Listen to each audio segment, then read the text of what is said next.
Hi everyone, welcome back to my channel. Today we're going to make these gonks, or I know a lot of you have actually said in my comments in my recent gonk one that they're gnomes, I think is how you say those. I think it just depends where you're at with how you call them.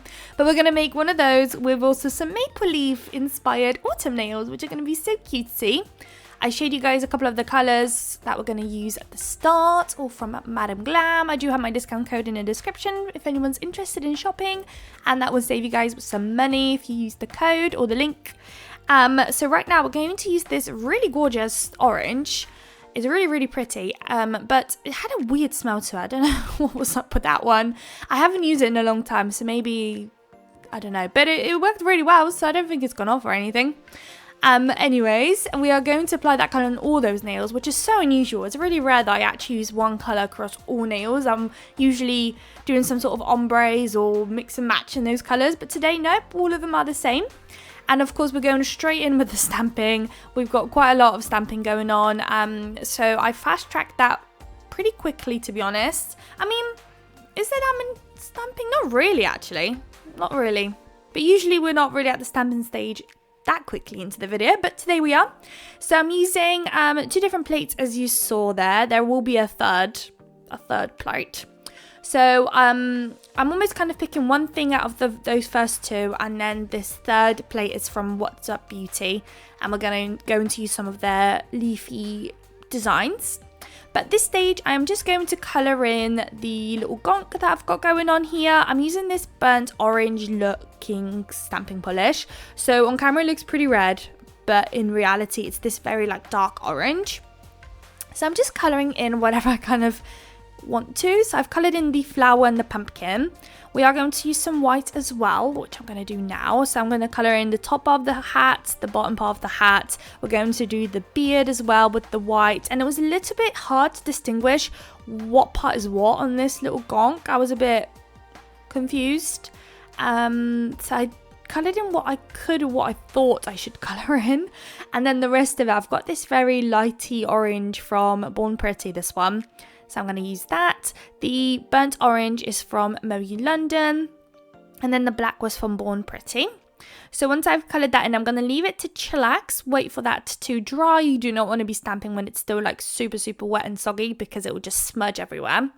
So don't do that. Wait for that to chill and dry. A way to see is that you'll notice that it's becoming matte on the stamper, or another way is to use your brush and kind of tap at it and like very gently just kind of touch the top part of the stamping, and you kind of see if it's wet or not.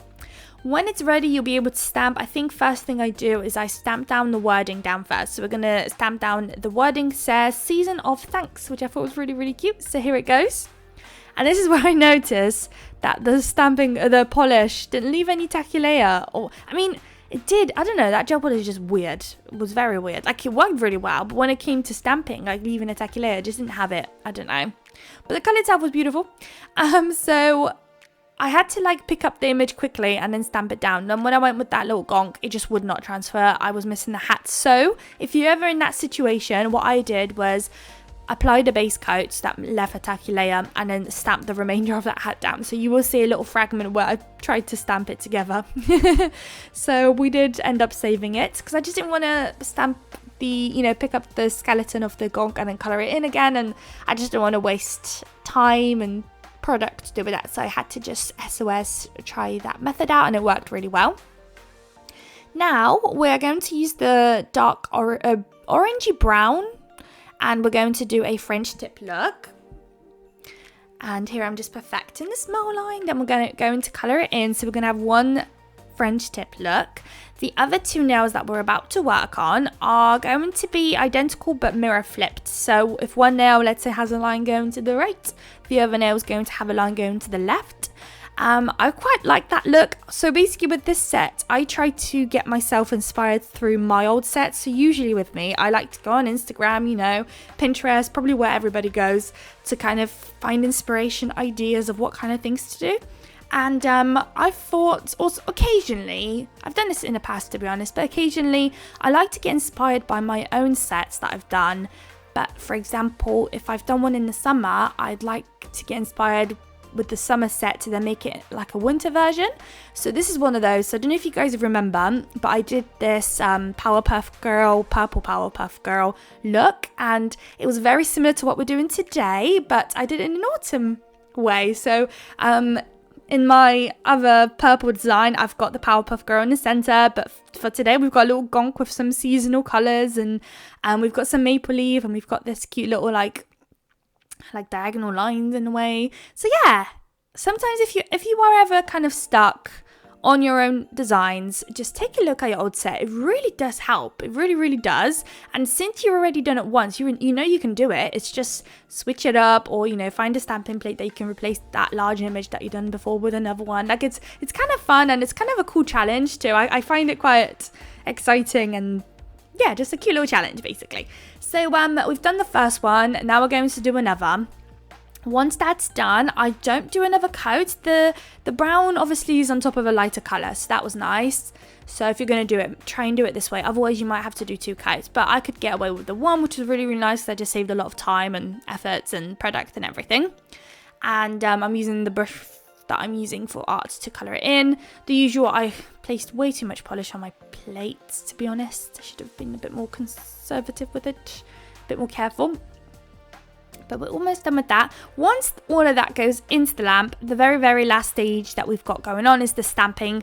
But with that stamping part of the video, we are going to change the colour that we're going to use. So obviously at the start we were using black for an outline, but with the other part of our stamping we're going to use white, because I thought with black it's gonna kind of just gonna disappear with the dark colours that we're using today anyways, but the white actually made it stand out so much more and much more clearer. So here's the stamping plate, and I really like those leaves at the top right hand side. It's really nice. Oh, I managed to snip the first part of the video, but here it is. It's really nice. I love those leaves, and I just like the detail on them, and I kind of like that they're not fully like coloured in, but just about almost like it's, yeah, I don't know, I just like them. I think they're cutesy. Then to not just repeat continuously the same images, I thought let me try and pick up the outline of leaves at the bottom here. There's quite a lot of them, but I kind of liked it, and I'm going to cover only the French tip part, and I usually like to do it up to like the bottom part of the smile line and then do the sides, and that way I've got like almost no cleanup that I need to do, which is just so great. There we go, like literally no cleanup, which is wonderful. So this will basically conclude the stamping part of the video.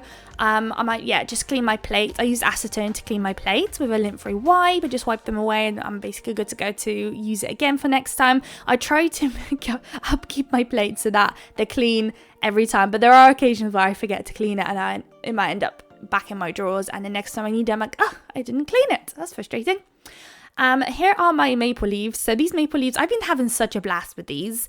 I've had them for a year or two now, and I just can't remember using them too much last year. But this year, I don't know, I've just been drawn to them. I feel like it's like my second or third set already that I've done with them. I don't know, finding them really fun.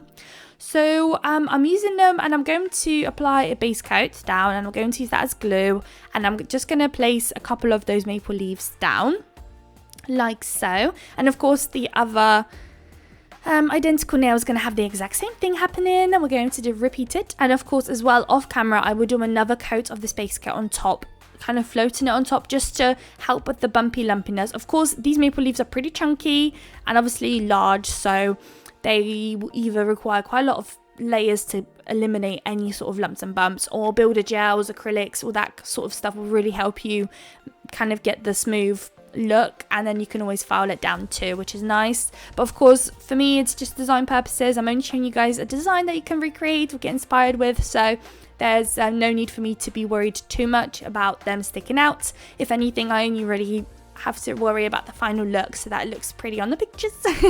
Not really the practicality as such with this set, which is nice.